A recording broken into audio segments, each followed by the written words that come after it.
You could try to play, but you're never gonna beat me. Look the other way, what I'm doing ain't easy. Bloody hands stained from the people who deceive me. Muddy hands break through the chains, go free me. Looking for change, looking for pain. Pulling a mob, pushing a train. I'll never stop, stick to a lane. Pick up the pieces and go rearrange. I'll be the best above all the rest, put me to the test and expect nothing less, your check is I'm chess, what's happening next, yeah. He got the venom, a tangible weapon, no coming in second. This life is a lesson, he got a new engine from pain, that's a blessing. New focus, no guessing, just bold and obsession. All in his possession, you got their attention. I'll leave an impression and take your redemption. Just kill no discretion, your mind is a weapon. 11-11, it's time for progression, You could try to play, but you're never gonna beat me. Look the other way, what I'm doing ain't easy. Bloody hands stained from the people who deceive me. Muddy hands break through the chains, go free me. People like sheep move feet, hurt it easy. You don't wanna be fast asleep when they're scheming. Better stand tall, ready for a fight, believe me. When they try the chains, you can say no, free me. So he's been looking for somebody who could save him,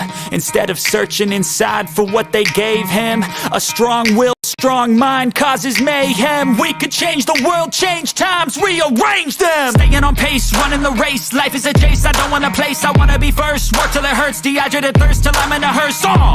High ambitions and the right mind can take you so far. It's like you lived a few lifetimes. Take off from a break off from the weak minds. They can stay soft. You can change lives, you create thoughts. Never waste time, you got one shot. You got one life, better pop off. What do you like? Make a dream job. No 9-5, no mean boss. Just my life and free thoughts. You could try to play, but you're never gonna beat me. Look the other way, what I'm doing ain't easy. Bloody hands stained from the people who deceive me. Muddy hands break through the chains, go free me. People like sheep move feet, hurt it easy. You don't wanna be fast asleep when they're scheming. Better stand tall, ready for a fight, believe me. When they try the chains, you can say no, free me.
Hello, welcome back to Facing Reality. It's me, January, and we are continuing the trial of Mark Redwine.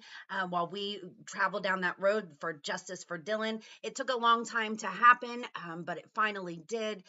This case happened back in 2021, and not the case, I'm sorry, the trial happened back in 2021. Dylan went missing back in 2012. So wow, what a crazy case. We've learned so much about Mark Redwine already. We are on what actually was, I think, day 2 of the trial, possibly day 3. I might be off. But today we're going to see Joseph Ceballos, or Ceballos, I think is how they pronounce it. And he was Dylan's friend.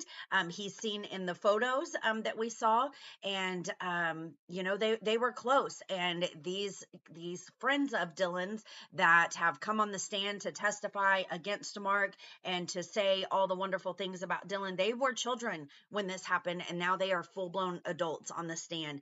It's kind of hard to look at. I'm sure it was really hard for Elaine and Corey, Dylan's mom and brother, to sit there and see what Dylan would have been and how old he should have been and all the things that he should be able to be doing had it not been for his own biological father, Mark Redwine. If you're just joining us for the first time, I'm so glad that you're here. You'll see me down in the chat. It's me, January. This is my channel, Facing Reality. If you haven't liked the stream, I would love for you to do so. It's a great way to help my channel out. Also, it's a great way to tell people about Dylan. Many people do not remember this case. It happened a long time ago, but we want to keep him in the limelight. We want to keep him out in the open and give him all the love and kudos that he deserves, because he should be here with us right now. Alrighty, guys, without further ado, here we go.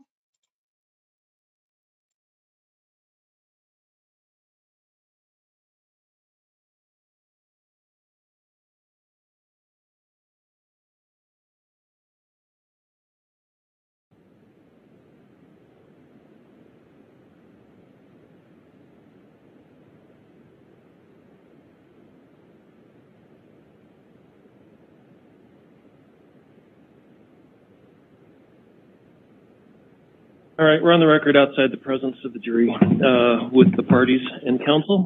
Mr. Doherty, you indicated there's something we needed to take up before the jury comes in? Yes, Your Honor. Good afternoon. I sent the court and counsel 2 cases on point with regards to the introduction of transcripts along with audio recordings. I could get into some detail if you like, but I'll put the cases on the record. It's People v. Coca, Right. C-O-C-A. It's a Colorado Court of Appeals case 40, Colorado Appeals 440 from 1978. And then, sorry.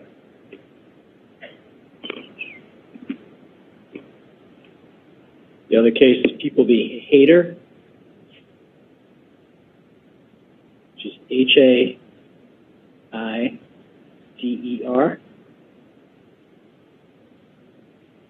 I'm just having a little trouble pulling that one up.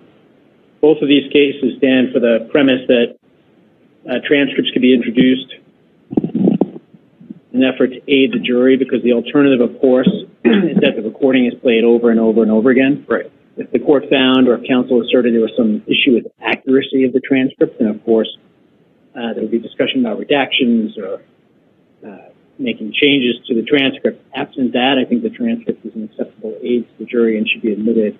Well, I disagree with you. Okay. Sure. Coca is based upon Turner.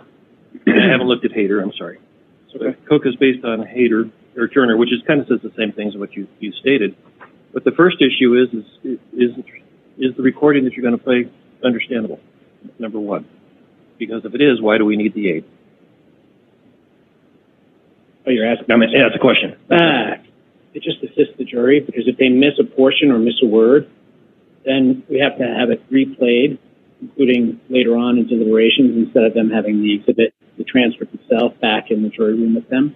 Well, and the old, and I'm sorry to interrupt you. It's okay. But if you also look at the Turner case, it was only the transcript came to the jury upside down. They were told that they could only look at it while the recording was being played.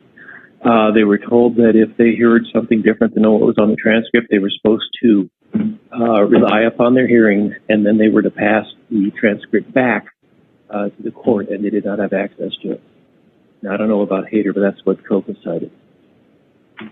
So, if it's, there are some transcripts, or if we had a transcript of one of our witnesses today, a recording of one of our witnesses today, we definitely want a transcript of it too. It's super hard to understand. Yes. But even if the transcript is admitted for those purposes, the cases indicate that the transcript does not go back to the jury. So I'm going to not allow, based on what I've heard, if it's a problem understanding the recording, which it doesn't sound like it's going to be, I may reconsider, but I'm not going to allow the transcripts to go back to the jury or be introduced then at that point. So, anything else? Yes, Your Honor, thank you.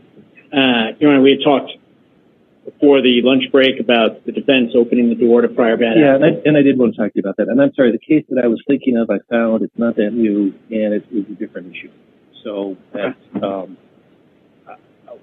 I'm not as concerned about it as I was when we had the conference at the bench. Sure. Now that I've reread that case. but I also decided to go get lunch instead of looking at the transcript, so I don't remember why are you saying the door was open.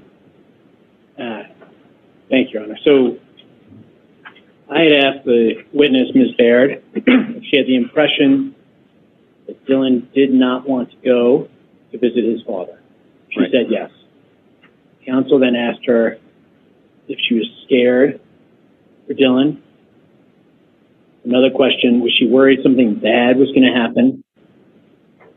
And did Dylan assure her that everything was okay? Followed shortly thereafter by the question which the court did not allow about her making a threat about killing someone. Real quick, that was Ryan Nava. If you guys saw, he just walked in. That was who testified yesterday. That video is in the Dylan Redwine playlist if you need to go back or want to go back and watch that. But I don't know what just happened to my screen. But it's neat to see that he was here. Concern, and the reason I raised this both before the testimony from her and Mr. Harvey and after, is that by asking her if she was scared and asking her if she was worried something was going to happen, but Dylan thought he would be fine, it seems to imply that she had some irrational basis for fear for Dylan's well-being, when in fact she had some direct information from Dylan that made her fearful about Dylan's safety. And what was that direct information? So she was told by Dylan that he had been kidnapped by the defendant on a prior occasion, abandoned by the defendant on a prior occasion, and overall subject to an abusive relationship. So, Your Honor, at this point, I could make a record because I do believe the defense has opened the door, and I could ask to have her recalled.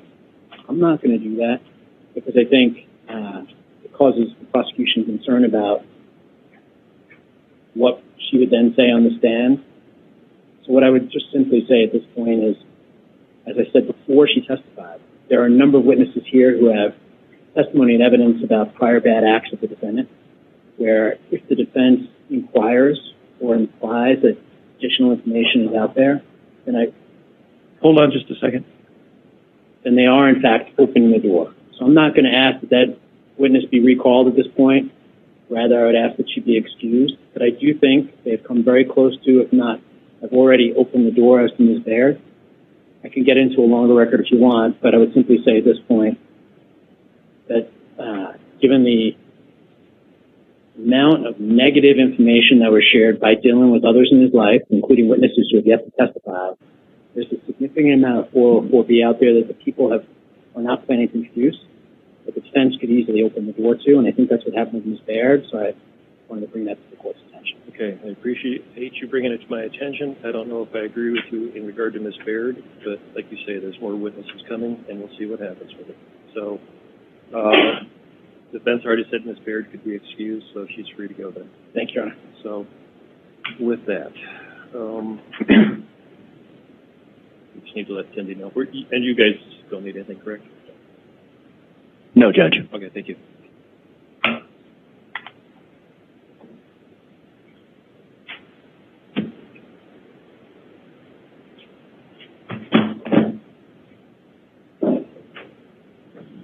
Rise for the jury, please.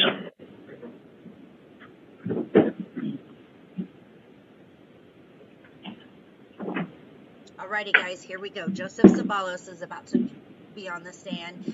They just went ahead and let Kristen Baird go. That's Dylan's girlfriend. She testified yesterday as well. That's also in that video if you want to go check it out. She's a nervous wreck, it appears. This really bothered her. But what they were discussing is that on one occasion, Mark took the boys. All right, before we start, a couple things. We will stop right at noon tomorrow for Mr. Gentry because he's got something soon thereafter. So I've just put the parties on notice that he needs to be gone at noon, so we got to stop at noon for lunch, not for the whole day. Also, Mr. Capon, if you need to put on your sunglasses, that's fine. We can also, if it would be helpful, turn off that one bank of lights. I think it would be okay with the rest of the jury. Would that be helpful? Let's try that. Would you turn off the far bank of lights? I don't remember which switch it is. Can people still see and read and do what they need to do? Okay, let's do that then. I think that'll be helpful. That way we'll know you're awake. Okay. All right, your next witness. Good afternoon, Your Honor. Thank you. The people called Joseph Ceballos to the stand. Okay.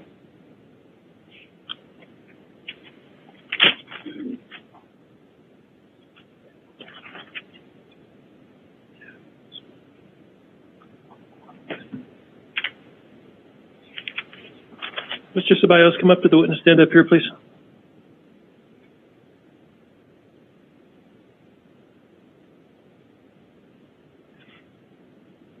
And before you sit down, please raise your right hand. Do you solemnly swear or affirm under penalty of perjury the testimony you're about to give is the truth, the whole truth, and nothing but the truth? Thank you. Have a seat. Make sure you speak up. Good afternoon, sir. Good afternoon. Please state your full name, spelling your last name for the record. Joseph Anthony, Ceballos. How old are you, Mr. Ceballos? 21. Where are you currently living? Utah? Are you employed? Yes. DoorDash. What do you do for DoorDash? Deliveries?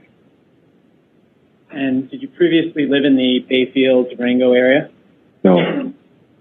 Have you ever been living in Colorado? Yes. I'm sorry, in the Colorado Springs area. Yes. And when was that? Like in the beginning? Pretty much my whole life until 18. So 1999 till 2018. 99 through 2018, living in the Colorado Springs area. Yeah. Approximately how old were you in 2012? 12. Where were you living at that point? At my grandpa's. What's your grandpa's name? Michael Frankel. And where were you living? Frankel? My bad. And you were living with your grandfather at that point? Yeah. So the jury is hearing evidence about an incident that took place in 2012. So I'm going to ask you some questions about November of 2012. Okay. Who were your close friends at that point in your life? Dylan, Adam, Kristen. How did you first meet Dylan? Me and Adam were playing football, and we just saw he was, active and playing. I think he was playing basketball or something, and we invited him to play. We played that one day, and then we just started becoming best friends and playing. As best friends, how often would you hang out together? Me and Adam, we would hang out almost every day. How about you and Dylan? Every day, pretty much, when he was available. What about school? Did you guys go to the same school? No. What school were you going to at the time? Jenkins Middle School. You recall what school Dylan was going to at the time? I can't answer that. Where was he living? With his mom, across the street from Adam. Across the street from Adam. Yeah. How would you describe Dylan as a person? Very outgoing, very funny, humble, smart. Had he ever talked about running away or hurting himself? Never. And how often would the two of you communicate by cell phone or text? A lot. Generally speaking, when Dylan would text you and you would text him back, how quick was he to respond? Very frequent, like that. So for the record, you've snapped your fingers. Yes. What was Dylan's relationship like with his mother? Awesome.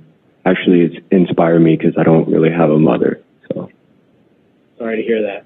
When you say inspired you, what do you mean by that? I wish I would have had a connection like that with my mother. Do you recall the last time you saw Dylan being around November 17th, 18th of 2012? I really don't remember the days, to be honest. Okay, it's okay. Do you remember the last time you saw him? Yes. Remember the day before that as well? A little bit, yes. So I have a number of questions to ask you. But before I start asking these questions, why don't you, in your own words, tell the jury what you remember about your final time with Dylan? Like the day of. So what I remember is Dylan spending the night with, me, Adam, and us chilling, and then we got a knock on the door. His mom came, and then she came and got him, and that's pretty much what my memory remembers.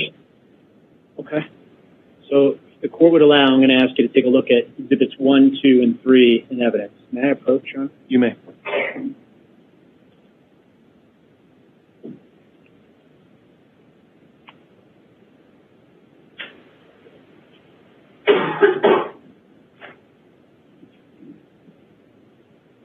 Have you seen those photographs before, sir? Yeah. You could take a look at all three, if you don't mind. Remember it like it was yesterday. Where and when were these photographs taken? Kristen Baird. The time I really don't remember, but it was for sure at Kristen's Baird house. Okay. So why don't we put number 1 on the screen, please?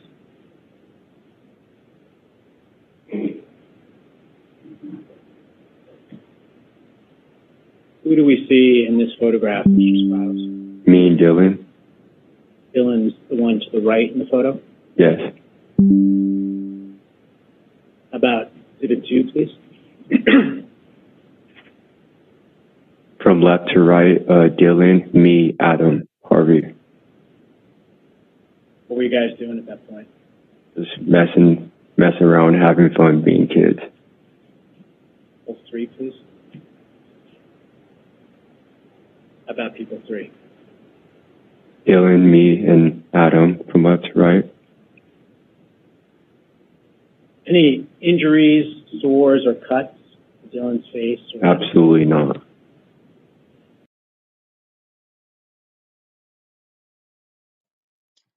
Just a second. Let me show you these pictures. Hang on.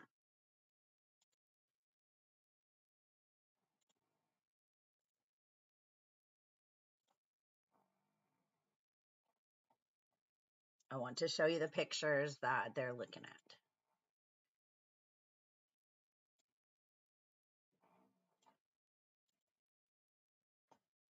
That's Joseph right there on the left with the red bill. That's who's on the stand. And my chihuahua snoring, so sorry. There's Dylan.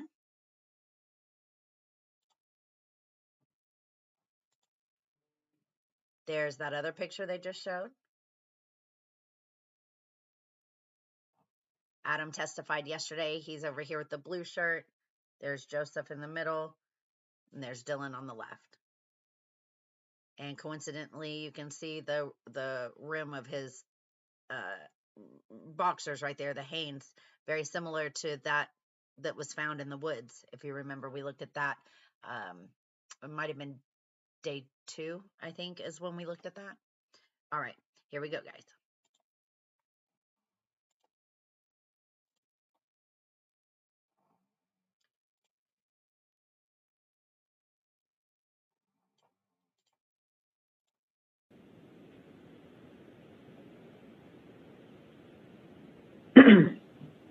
And these photos were taken when in relation to his leaving for his trip? You mentioned he was going to be leaving.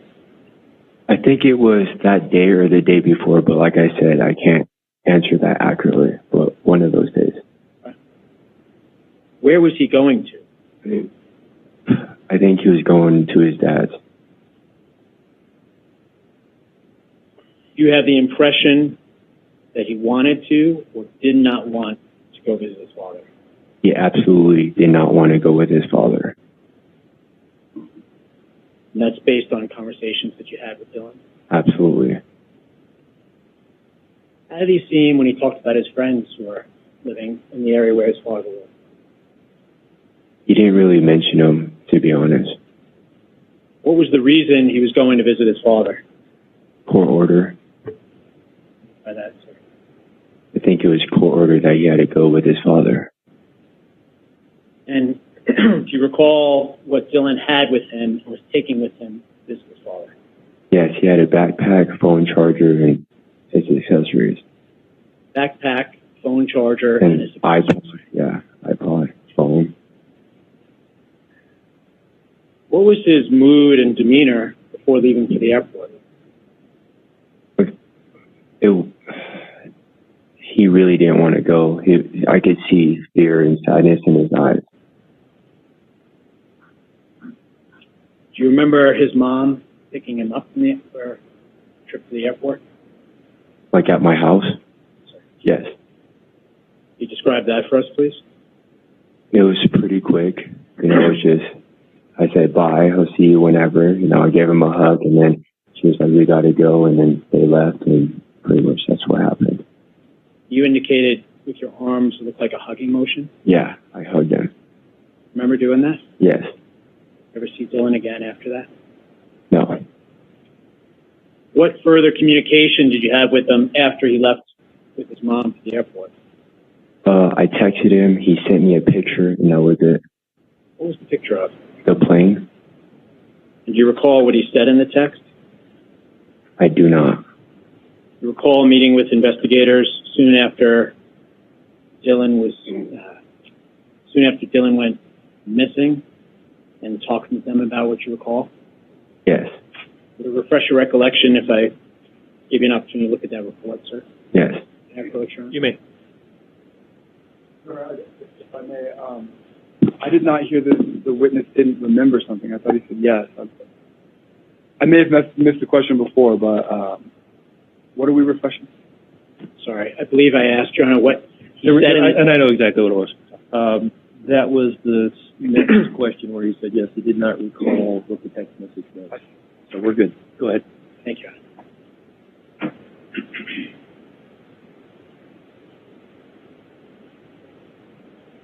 Mr. Ceballos, if you could take a look at the third full paragraph and just read it to yourself. And then when you're done, look up and I'll have some questions for you.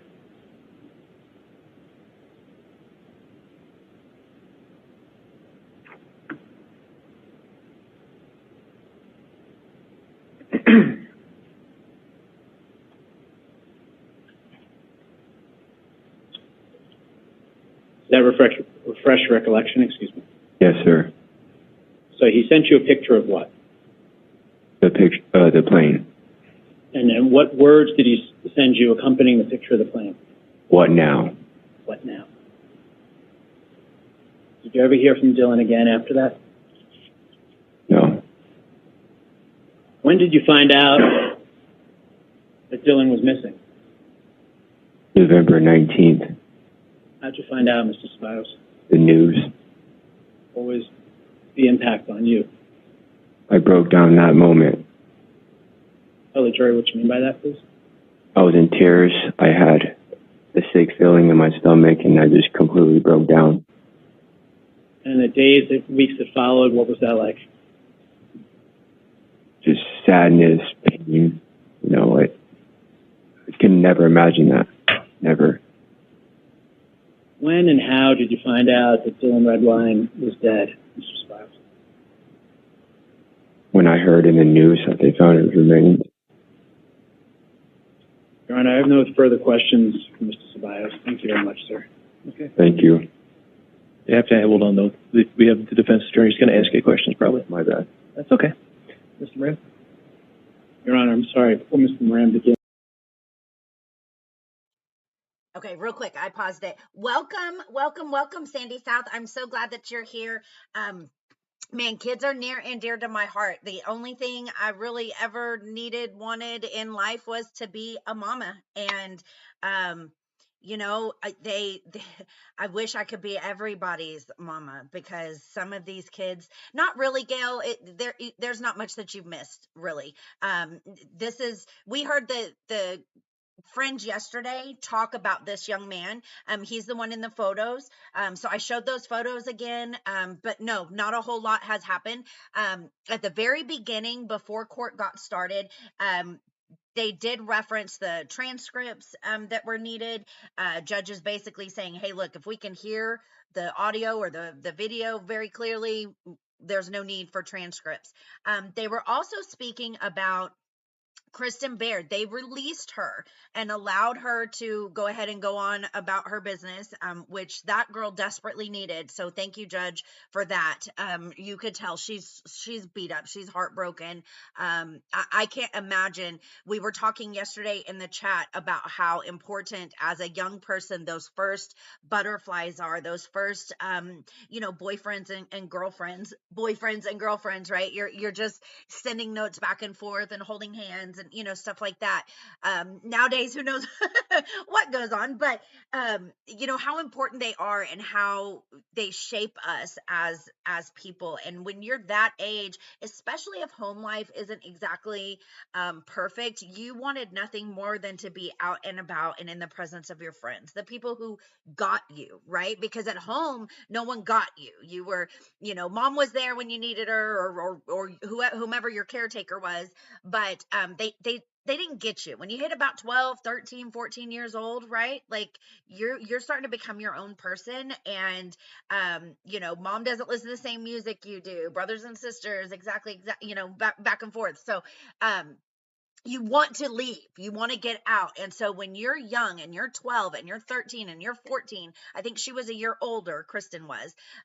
So when you're 14 or 13 and you're the hot thing being talked about on the playground, your little couple that you just put together, and then he goes missing.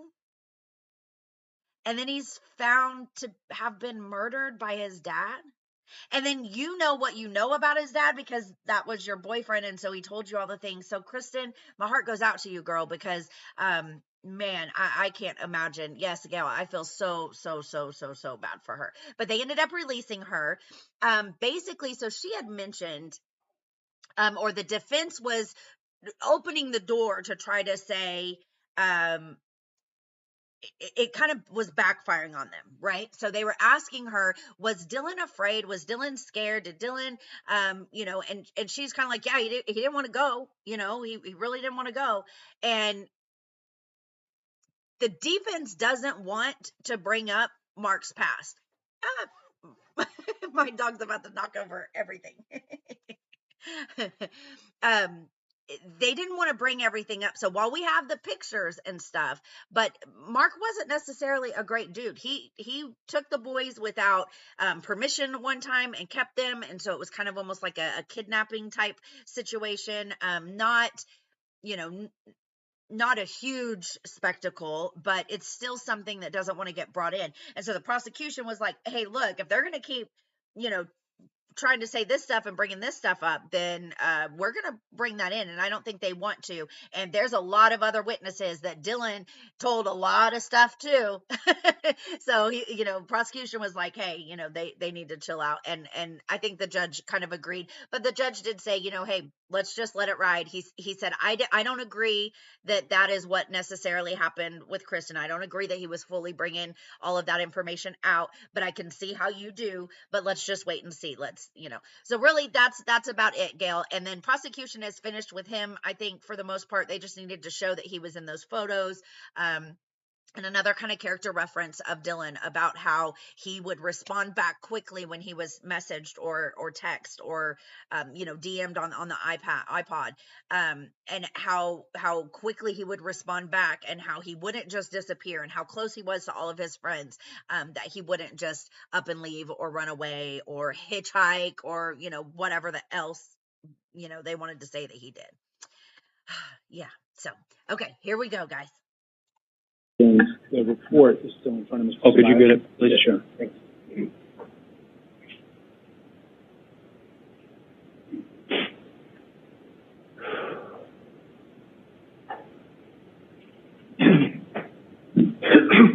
Whenever you're ready, Mr. Moran. Thank you, Your Honor.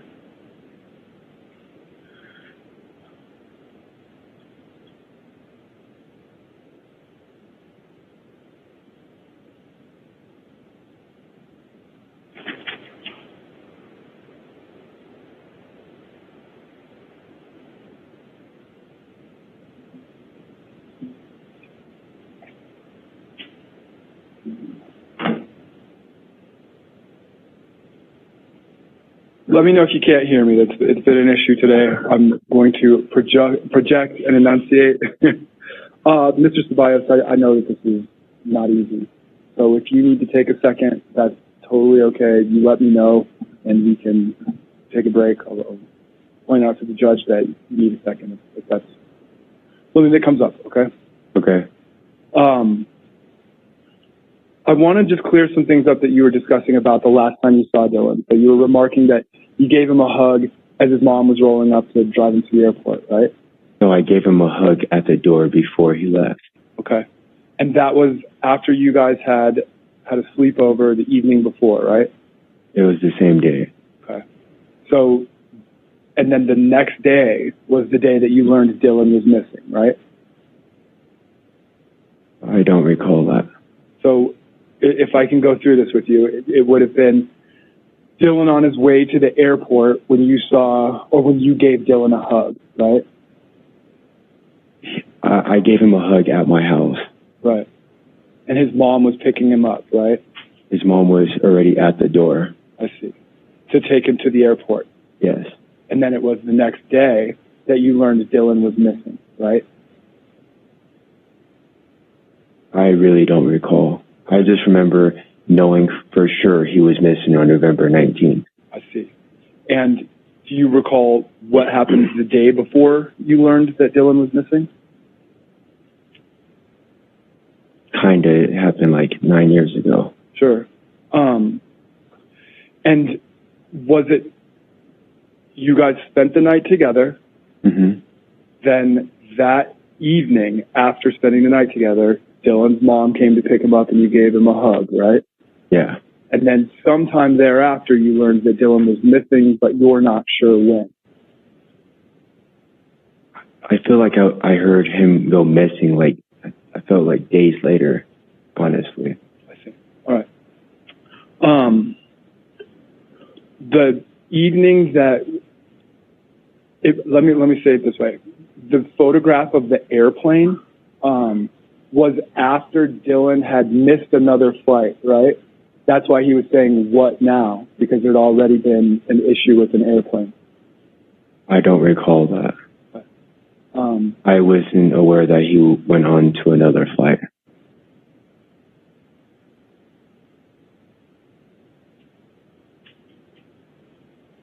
The night that you guys had a sleepover, Kristen Baird was not with you that night, was she?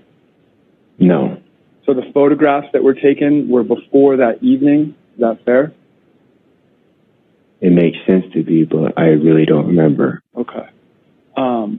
And so then the day after the sleepover, the day that Dylan was picked up by his mom and you gave him a hug, that day, were you spending the day with Kristen Baird? I don't recall. Okay.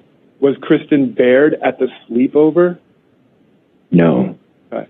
And then do you recall watching Dylan and his mom depart after you gave him a hug? Like walk to the car or otherwise? I remember them leaving, yeah. Okay.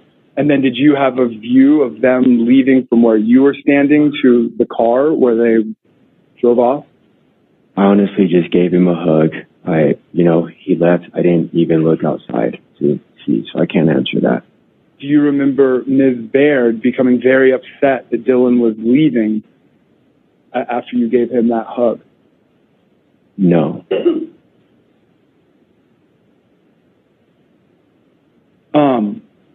Do you remember I'm changing gears here a little bit. So you were living with your grandfather at the time, correct? Yeah. And occasionally your grandfather would allow your friends to come spend the night, sleep over. Is that right? Yeah. And at some point, you had to communicate to Dylan, if we sneak out any further, if you leave the house at night, you will not be allowed to come over anymore, right? Yes. And it was after multiple occasions where Dylan had left the house in the night, and that was something that was not okay with your grandfather. Yes. A moment, please.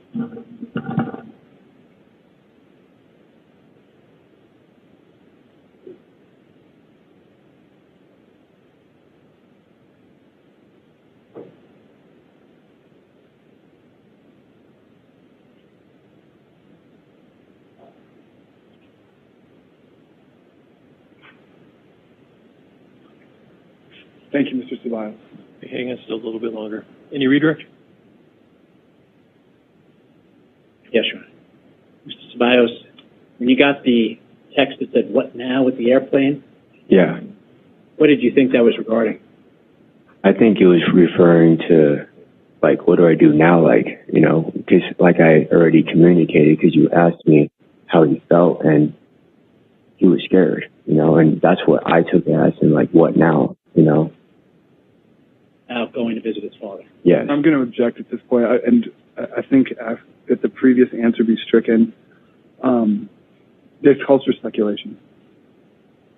Your Honor. No, I'm gonna overrule that, but I think you're starting to get outside cross-examination in terms of the scared, aren't you? That's actually my last question. Okay, great. Thank you, Your Honor. Thank Right. you, Mr. Ceballos. Any Thank questions you. from the jury? No, thank you. No. Okay, just hang on. There's a question from the jury. Okay. That was cute. Look at him smile. The judge said, is there any questions from the jury? And he turned around. He said, no, thank you. That's funny. Gail, thank you so much for checking on that. I believe it is California time. That's where the court's taking place. So I would assume that that'd be 2:00 my time. I'm Central. All right, here we go. It's good you don't know how this works. That's a good sign. No.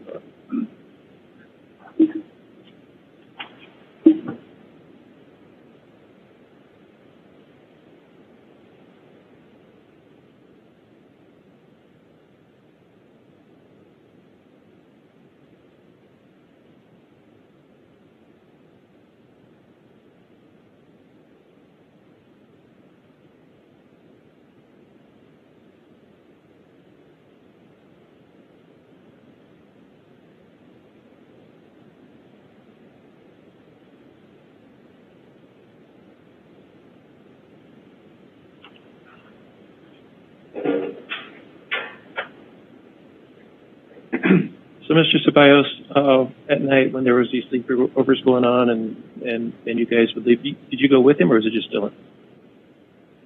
I honestly don't recall. Okay. Do you recall where he went? No, I Okay. really don't recall. Okay, then that's fine. Any follow-up from either side? No? Anything else from the jury? Unless you guys need something, then no. Yeah. No, we're good yet. Can he be excused? Yes, Your Honor. Thank you very much. And I would ask that he be excused from this. Any objection? All right. No, thank you. I was gonna Thank rule you. without you. You're excused. You can step down. Thank you. You don't have to come back.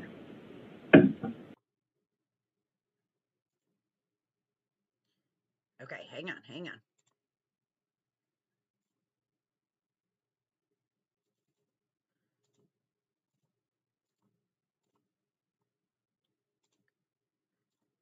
Okay, let me find it.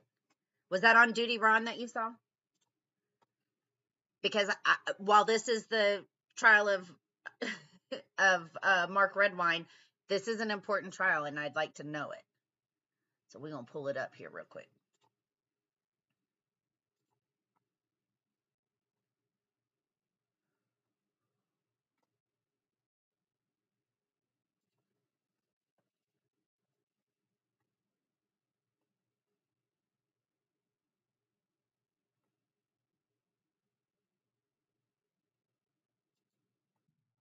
Okay, we still do have just a couple minutes. All right, okay. Well, at least I've got it pulled up and ready, so when we need to. Let's go ahead and continue where we were at. And I may skip through while we're waiting on him to get on the stand. Your next witness? Your Honor, the people call Don Brockus to the stand. Okay. Unless they move fast. If they move fast, we'll begin.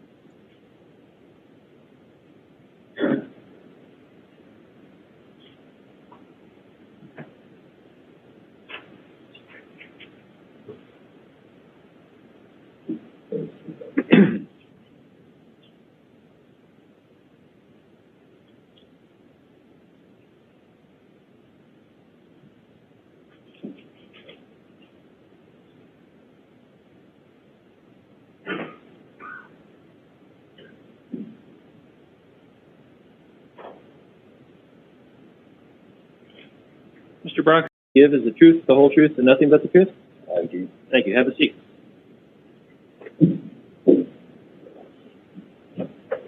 Good afternoon, sir. Afternoon. Please state your full name, spelling your last name for the record.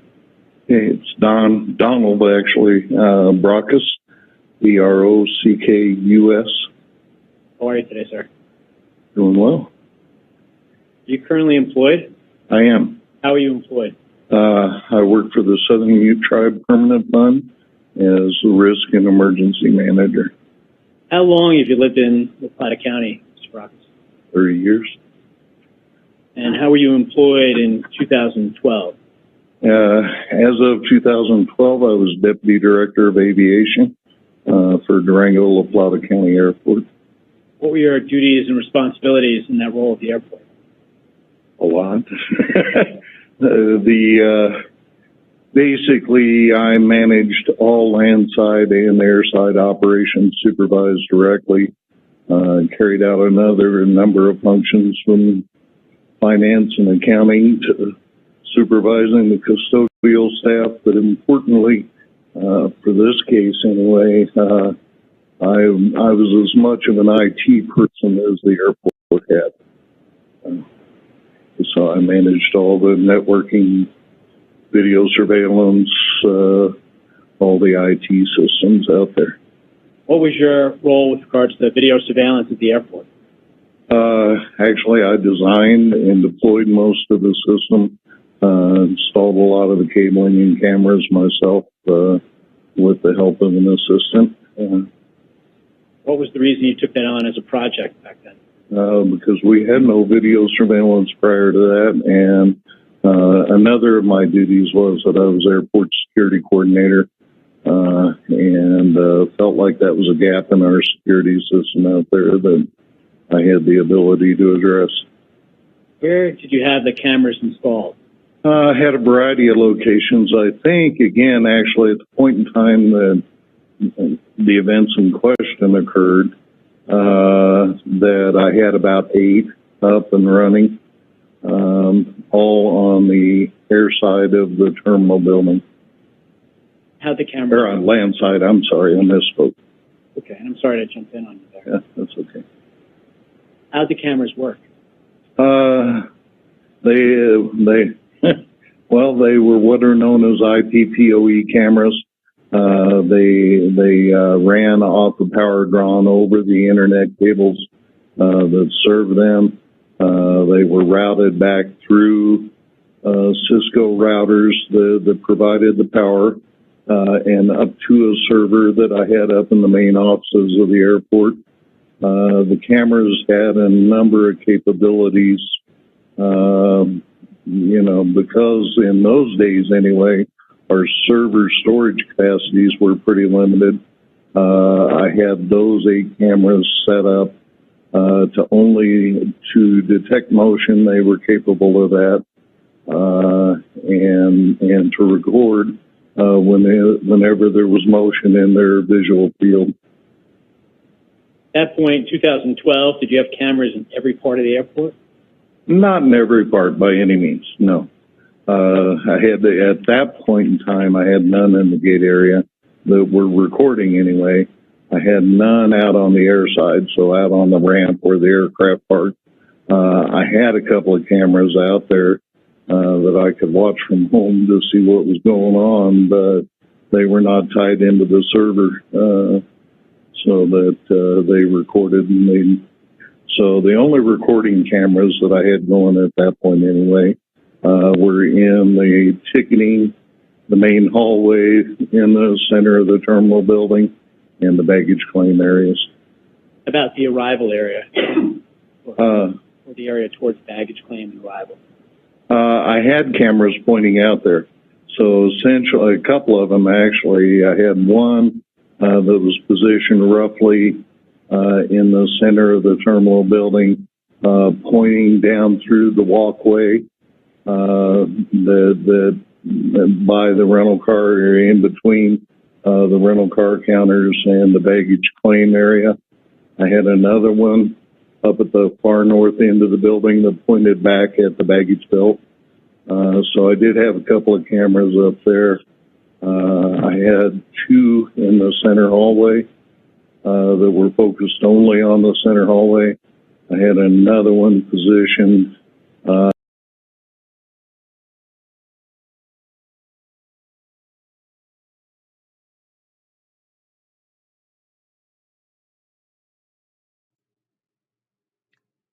Not sure what happened. Hang on a moment.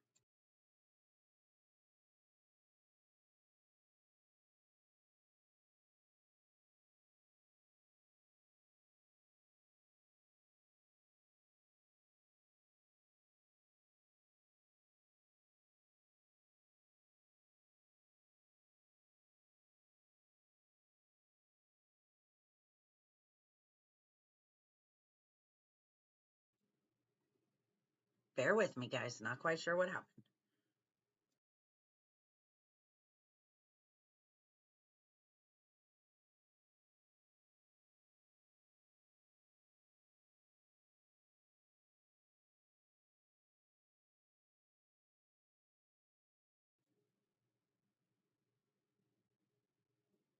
Okay, due to technical difficulties, I'm going to end that right here.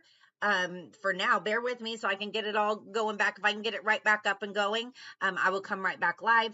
Otherwise, go check out Duty Ron. There's some other channels that I'm sure we'll be covering. The verdict is in the West trial for Trezell and Jacqueline West. So go check that out. Thank you so much for being here. Hit that like button if you haven't already. Again, I apologize, technical difficulties. Not quite sure what's happening, but